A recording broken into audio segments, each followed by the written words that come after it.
Hi friends, welcome back to Arshit Krishna. ಇವತ್ತು ನಾನು ನಿಮಗೆ ಯುನಿಕ್ ಆಗಿರೋ ರೆಸಿಪಿನ ತೊಗೊಂಬಂದಿದ್ದೀನಿ. ಏನಪ್ಪ ಅಂದರೆ ಬೆಂಡೆಕಾಯಲ್ಲಿ ಚಟ್ನಿ ಹೇಗೆ ಮಾಡೋದು ಅಂತ ಹೇಳಿ. ತುಂಬ ಚೆನ್ನಾಗಿರುತ್ತೆ, ಟೇಸ್ಟ್ ಮಾತ್ರ ಮತ್ತು ಒಂಥರ ಡಿಫ್ರೆಂಟಾಗಿರುತ್ತೆ. ಸೊ ಇಲ್ಲಿ ನಾನು ಒಂದು 150 ಗ್ರಾಮಷ್ಟು ಬೆಂಡೆಕಾಯಿನ ತೊಳೆದು ನೀಟಾಗಿ ಉದ್ದುದ್ದು ಕಟ್ ಮಾಡಿ ಇಟ್ಕೊಂಡಿದ್ದೀನಿ. ಒಂದು 6 ಹಸಿರುಮೆಣಸಿನ್ಕಾಯಿ ಇಟ್ಕೊಂಡಿದ್ದೀನಿ. ನಿಮ್ಗೆ ಖಾರ ಕಮ್ಮಿ ಬೇಕು ಅಂದರೆ ಕಮ್ಮಿ ಹಾಕ್ಕೊಳ್ಳಿ. ಒಂದು ಸ್ವಲ್ಪ ಹುಣಸೆ ಹಣ್ಣು ಮತ್ತು ಒಂದು 4 ಟೊಮೆಟೊಸ್ನ ಇಟ್ಕೊಂಡಿದ್ದೀನಿ. ಇದ್ರ ಜೊತೆಗೆ ಒಂದೆರಡು ಆನಿಯನ್ನು ಉದ್ದುದ್ದು ಕಟ್ ಮಾಡಿಕೊಂಡಿದ್ದೀನಿ. ಮತ್ತು ನಿಮ್ಮ ಕೈಯಲ್ಲಿ ಒಂದು ಹ್ಯಾಂಡ್ಫುಲ್ ಆಫ್ ಕೊರಿಯಂಡರ್ ಲೀವ್ಸ್ ಅಂದರೆ ಕೊತ್ತಂಬರಿ ಸೊಪ್ಪು ಮತ್ತು ಒಂದು ಗಡ್ಡೆ ಬೆಳ್ಳುಳ್ಳಿ, ಅದರ ಜೊತೆಗೆ ಒಂದು 3-4 ಟೇಬಲ್ ಸ್ಪೂನಷ್ಟು ಎಣ್ಣೆ ಮತ್ತು ಕರಿಬೇವಿನ ಸೊಪ್ಪು, ಇದೆಲ್ಲ ಒಗ್ಗರಣೆಗೆ. ನಮಗೆ ಸಾಸಿವೆ, ಜಜ್ಜಿರೋ ಬೆಳ್ಳುಳ್ಳಿ ಮತ್ತು ಒಣಮೆಣ್ಸಿಕಾಯಿ, ಜೀರಿಗೆ ಮತ್ತು ಒಂದು ಸ್ವಲ್ಪ ಉಪ್ಪು. ಇದ್ರ ಜೊತೆಗೆ ನೀವು ಕಡಲೆ ಬೀಜನ ಹುರಿದು ಡ್ರೈ ಫ್ರೈ ಮಾಡಿ ಅದನ್ನು ಕೂಡ ಕುಟ್ಟಿ ಇಟ್ಕೋಬೇಕು. ಅದನ್ನ ಮುಂದೆ ತೋರಿಸ್ತೀನಿ. ಇವಾಗ ನಾವಿಲ್ಲಿ 1 ಟೇಬಲ್ ಸ್ಪೂನಷ್ಟು ಎಣ್ಣೆನ ಹಾಕ್ಕೊಂಡು ನಾನು ಬೆಂಡೆಕಾಯಿನ ನೀಟಾಗಿ ಹುರಿತಾ ಇದ್ದೀನಿ. ನೋಡಿ, ಇದು ನೀವು ಬೆಂಡೆಕಾಯಿನ ಇಲ್ಲಿ ಬೇಯಿಸ್ತಾ ಇಲ್ಲ.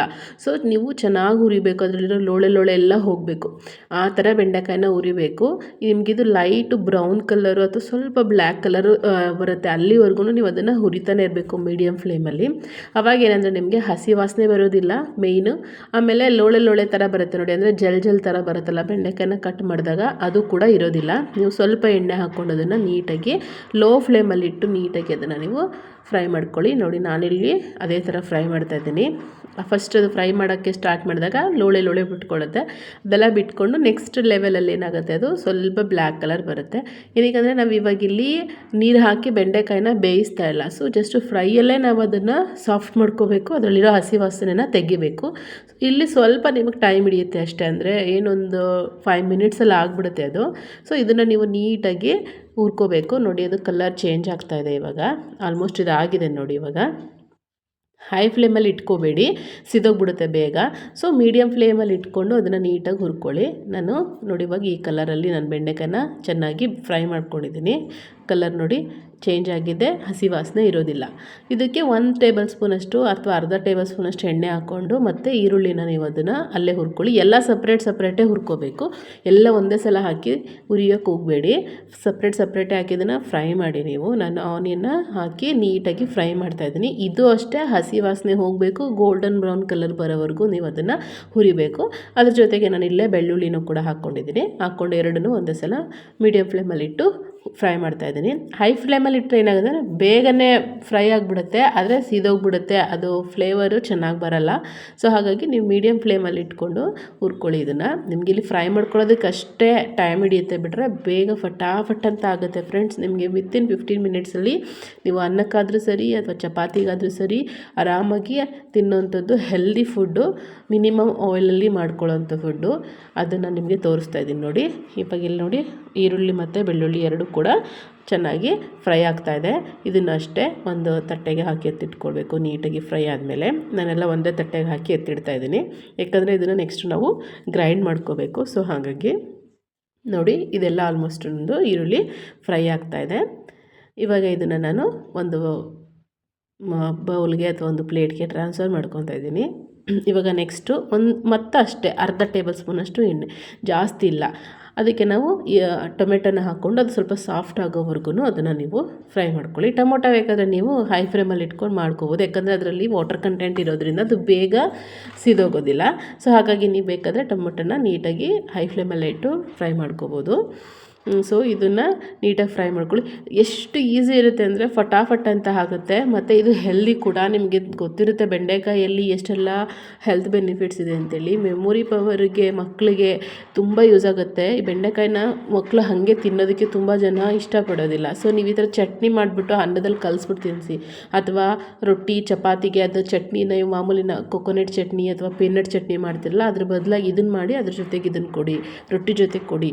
ಆವಾಗ ಅವ್ರಿಗೆ ಒಳಗಡೆ ಬೆಂಡೆಕಾಯಿ ಹೋಗುತ್ತೆ, ತಲೆಗೆ ಬುದ್ಧಿ ಬರುತ್ತೆ, ಅಥವಾ ನಾವೇನು ಹೇಳ್ತೀವಿ ಮೆಮೊರಿ ಪವರ್ ಸ್ವಲ್ಪ ಜಾಸ್ತಿ ಆಗುತ್ತೆ. ಸೊ ಇಲ್ಲಿ ಹಸಿರು ಮೆಣ್ಸಿನ್ಕಾಯಿನೂ ಅಷ್ಟೇ, ನಾನೇನಂದರೆ ನಾವು ಸ್ವಲ್ಪ ಖಾರ ಜಾಸ್ತಿ ತಿನ್ನೋದ್ರಿಂದ ಸ್ವಲ್ಪ ಜಾಸ್ತಿ ಇಟ್ಕೊಂಡು ಒಂದು 6 ಹಸಿರು ಮೆಣ್ಸಿನ್ಕಾಯಿವರೆಗೂ ನಾನು ತೊಗೊಂಡಿದ್ದೀನಿ. ನಿಮಗೆ ಖಾರ ಎಷ್ಟು ಬೇಕೋ ಅಷ್ಟನ್ನು ನೋಡ್ಕೊಂಡು ತೊಗೊಳ್ಳಿ. ನೀವೀಗ 2 ಹಸಿರು ಮೆಣ್ಸಿನ್ಕಾಯಿ ಹಾಕೋತೀರ ಅಂದರೆ ನಾನು ನಿಮಗೆ 3 ಹಾಕ್ಕೊಳ್ಳೋಕೆ ಹೇಳ್ತೀನಿ. ಏನಕ್ಕೆ ಬೆಂಡೆಕಾಯಿಯಲ್ಲಿ ಅದು ಮಿಕ್ಸ್ ಆಗೋದ್ರಿಂದ ಸ್ವಲ್ಪ ಖಾರ ಕಡಿಮೆ ಮಾಡುತ್ತೆ. ಸೊ ಹಾಗಾಗಿ ಇವಾಗ ನಂದು ಎಲ್ಲ ಫ್ರೈ ಆಯಿತು. ನಾನು ಅದನ್ನು ಆಫ್ ಮಾಡಿ ಗ್ಯಾಸ್ನ, ಅದು ಜಸ್ಟ್ ಬಿಸಿ ಇತ್ತಲ್ಲ, ಆ ಪ್ಯಾನಲ್ಲೇ ನಾನು ಕೊತ್ತಂಬರಿ ಸೊಪ್ಪು ಹಾಕ್ಕೊಂಡು ಸುಮ್ಮನೆ ಹಾಗೆ ಒಂದು ಸೆಕೆಂಡ್ ಕೈ ಆಡಿಸಿದ್ದೇನೆ ಅಷ್ಟೇ. ಸೊ ಅದು ಆಯಿತು. ಇವಾಗ ಅದನ್ನು ಕೂಡ ತಣ್ಣಗಾಗೋದಕ್ಕೆ ಇಟ್ಕೊಳ್ಳೋಣ. ಇದೆಲ್ಲದು ನೀಟಾಗಿ ಫ್ರೈ ಆಗಿ ಬೆಂದು ತಣ್ಣಗಾಗಿದೆ. ಇವಾಗ ನೋಡಿ, ಇದು ತಣ್ಣಗೆ ಆದಮೇಲೆ ಗ್ರೈಂಡ್ಗೆ ಹುಣಸೆಹಣ್ಣು ಹಾಕ್ಕೊಳ್ಳೋಣ. ನಾವು ಹುಣಸೆಹಣ್ಣನ್ನು ಹಾಕಿ ನಮಗೆ ಎಷ್ಟು ಸಾಲ್ಟ್ ಬೇಕೋ ಆ ಸಾಲ್ಟು, ನಮಗೆ ರುಚಿಗೆ ಎಷ್ಟು ತಕ್ಕ ಇಲ್ಲೇ ಸಾಲ್ಟ್ ಮಾಡ್ತೀವಿ, ಮತ್ತು ಸಾಲ್ಟ್ ಹಾಕೋದಿಲ್ಲ. ಸೊ ಹಾಗಾಗಿ ಎಷ್ಟು ರುಚಿಗೆ ಬೇಕು ಅಷ್ಟು ಸಾಲ್ಟನ್ನು ನೀವು ಆ್ಯಡ್ ಮಾಡ್ಕೊಳ್ಳಿ. ಇದನ್ನು ಒಂದು ಮಿಕ್ಸರ್ ಜಾರ್ಗೆ ಹಾಕ್ಕೊಂಡು ಒಂದೇ ಒಂದು ಸ್ವಲ್ಪ ನೀರು ಹಾಕ್ಕೊಳ್ಳಿ. ಜಾಸ್ತಿ ನೀರು ಹಾಕ್ಕೊಳ್ಳೋಕೆ ಹೋಗಬೇಡಿ. ಒಂದು ಸ್ವಲ್ಪ ನೀರು ಹಾಕ್ಕೊಂಡು ತರಿಯಾಗಿ ರುಬ್ಕೊಳ್ಳಿ. ಫುಲ್ಲು ಪೇಸ್ಟ್ ಮಾಡೋಕ್ಕೆ ಹೋಗಬೇಡಿ. ತರಿಯಾಗಿ ರುಬ್ಕೊಂಡು ಅದನ್ನು ಸೈಡ್ಗೆ ಎತ್ತಿಟ್ಕೊಳ್ಳಿ. ನೋಡಿ, ನಂದು ರುಬ್ಬಿದ್ದೀನಿ ನಾನು, ಚೆನ್ನಾಗಿ ಆಗಿದೆ. ಹಂಗೂ ಒಂದು ಸ್ವಲ್ಪ ಪೇಸ್ಟೇ ಆಗೋಯ್ತು ನಾನು ಆಫ್ ಮಾಡೋಷ್ಟರೊಳಗಡೆ. ಸೊ ಇವಾಗ ನಮಗೆ ಎಣ್ಣೆ ಹಾಕಿ ಒಗ್ಗರಣೆ ಕೊಟ್ಕೊಳ್ಳೋಣ. ನಾನು ಹೇಳಿದ್ನಲ್ಲ, ಕಡಲೆ ಬೀಜನ ಡ್ರೈ ಫ್ರೈ ಮಾಡಿ ಕುಟ್ಟಿಟ್ಕೊಂಡಿದ್ದೀನಿ ನಾನು. ಈ ಎಣ್ಣೆಗೆ, ಒಗ್ಗರಣೆಗೆ ಎಣ್ಣೆ, ಸಾಸಿವೆ, ಕರಿಬೇವಿನ ಸೊಪ್ಪು, ಒಂದು ಸ್ವಲ್ಪ ಒಣಮೆಣ್ಸಿನ್ಕಾಯಿ, ಜಜ್ಜಿರೋ ಬೆಳ್ಳುಳ್ಳಿನ ಹಾಕ್ಕೊಂಡು ಸ್ವಲ್ಪ ಹಾಗೆ ಕೈ ಆಡಿಸ್ಕೊಳ್ಳಿ. ಅದು ಚಟಪಟ ಅಂತ ಆದಮೇಲೆ ಸಾಸಿವೆ ಎಲ್ಲ, ಸ್ವಲ್ಪ ಕರಿಬೇವಿನ ಸೊಪ್ಪೆಲ್ಲ ಹಾಕಿ ನೀಟಾಗಿ, ನಿಮ್ಗೆ ಗೊತ್ತಲ್ಲ ಒಗ್ಗರಣೆಗೆ ಹೇಗೆ ಮಾಡ್ಕೋಬೇಕು ಹಾಗೆ ಮಾಡಿಕೊಂಡು, ಇವಾಗ ಈ ಟೈಮಲ್ಲಿ ನಾವು ಏನು ಕಡಲೆ ಬೀಜನ ಹುರಿದು ಕೆಚ್ಚಿ ಪುಡಿ ಮಾಡಿ ಇಟ್ಕೊಂಡಿದ್ದೀವಲ್ಲ, ಆ ಕಡಲೆ ಬೀಜದ ಪೌಡರನ್ನು ಇವಾಗ ಹಾಕಿ, ಕಡಲೆ ಬೀಜ ಪೌಡ್ರ್ ಹಾಕೋದ್ರಿಂದ ನಿಮಗೆ ಮಧ್ಯೆ ಮಧ್ಯೆ ಅದು ಸಿಗ್ತಾಯಿದ್ರೆ ಫ್ಲೇವರು ಚೆನ್ನಾಗಿರುತ್ತೆ. ನೋಡಿ, ಅದನ್ನು ಹಾಕಿ ನೀಟಾಗಿ ಫ್ರೈ ಮಾಡ್ಕೊಳ್ಳಿ. ಅದು ಅಷ್ಟೇ ಜಾಸ್ತಿ ಸೀದೋಗಬಾರ್ದು ಕಡಲೆ ಬೀಜ ಪುಡಿ.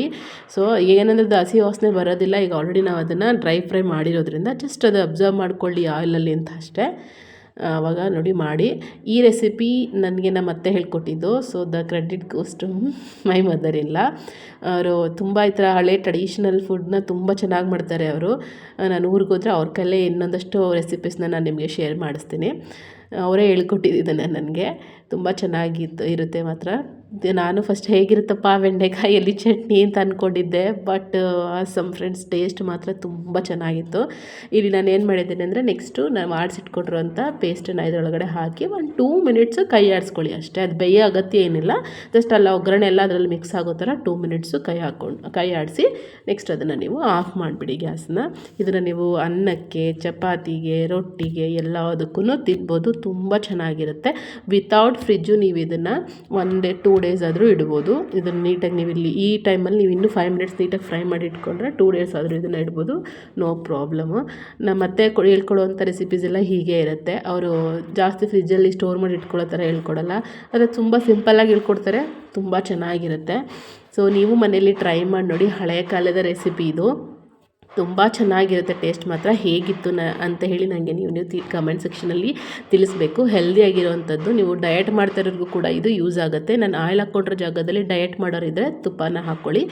ಇಲ್ಲ ಅಂತಂದರೆ ಹಾಲು ಕಂಟೆಂಟ್ನ ಸ್ವಲ್ಪ ಕಡಿಮೆ ಮಾಡ್ಕೊಂಡು ನೀವು ಮಾಡ್ಕೋಬೋದು. ತುಂಬ ಅಂದರೆ ತುಂಬ ಟೇಸ್ಟಾಗಿರುತ್ತೆ. ತಿಂತಾನೆ ಇರಬೇಕು ಅನ್ಸುತ್ತೆ. ನಾನು ಒಂದು ಸಲ ಮಾಡಿದೆ, ಹೇಗಿರುತ್ತೆ ಅಂತ ಡೌಟಿಗೆ, ಚೆನ್ನಾಗಿತ್ತು. ಮತ್ತೆ ಇನ್ನೊಂದು ಸಲ ಮಾಡ್ಕೊಂಡು ಮತ್ತೆ ಇನ್ನೊಂದು ದಿನ ತಿಂದಿದ್ದೀವಿ. ಅಷ್ಟು ಚೆನ್ನಾಗಿರುತ್ತೆ ಇದು. ನಿಮಗೆ ಈ ವಿಡಿಯೋ ಹೇಗೆ ಅನ್ನಿಸ್ತು ಅಂತೇಳಿ ನನಗೆ ಕಮೆಂಟ್ ಸೆಕ್ಷನಲ್ಲಿ ತಿಳಿಸಿ. ಇಷ್ಟ ಆಯಿತು ಅಂದರೆ ಲೈಕ್ ಮಾಡಿ, ಹಾಗೆ ಇನ್ನೊಂದಷ್ಟು ಜನಕ್ಕೆ ಶೇರ್ ಮಾಡಿ. ನನ್ನ ಚಾನಲ್ನ ಯಾರಾದರೂ ಸಬ್ಸ್ಕ್ರೈಬ್ ಮಾಡ್ಕೊಳ್ದೇ ನೋಡ್ತಾ ಇದ್ದರೆ, ಅಥವಾ ಹೊಸಬ್ರು ನನ್ನ ಚಾನಲ್ನ ನೋಡ್ತಾ ಇದ್ದರೆ, ಪ್ಲೀಸ್ ನನ್ನ ಚಾನಲ್ನ ಸಬ್ಸ್ಕ್ರೈಬ್ ಮಾಡ್ಕೊಳ್ಳಿ. ಸಬ್ಸ್ಕ್ರೈಬ್ ಬಟನ್ನ ಒತ್ತೋದ್ರಿಂದ ನಿಮಗೆ ಯಾವುದೇ ರೀತಿ ಲಾಸ್ ಆಗೋಲ್ಲ. ಆದರೆ ನನಗೊಂದಷ್ಟು ಎನರ್ಜಿ ಬರುತ್ತೆ ಇನ್ನೊಂದಷ್ಟು ವೀಡಿಯೋಸ್ ಮಾಡೋದಕ್ಕೆ. ಸೊ ಹಾಗಾಗಿ ಲೈಕ್ ಬಟನ್ನ ಒತ್ತಿ. ನಿಮ್ಗೆ ಇಷ್ಟ ಆಯಿತು ಅಂತ ನಾನು ಭಾವಿಸ್ತಾ ಇದ್ದೀನಿ. Take care. Bye bye friends.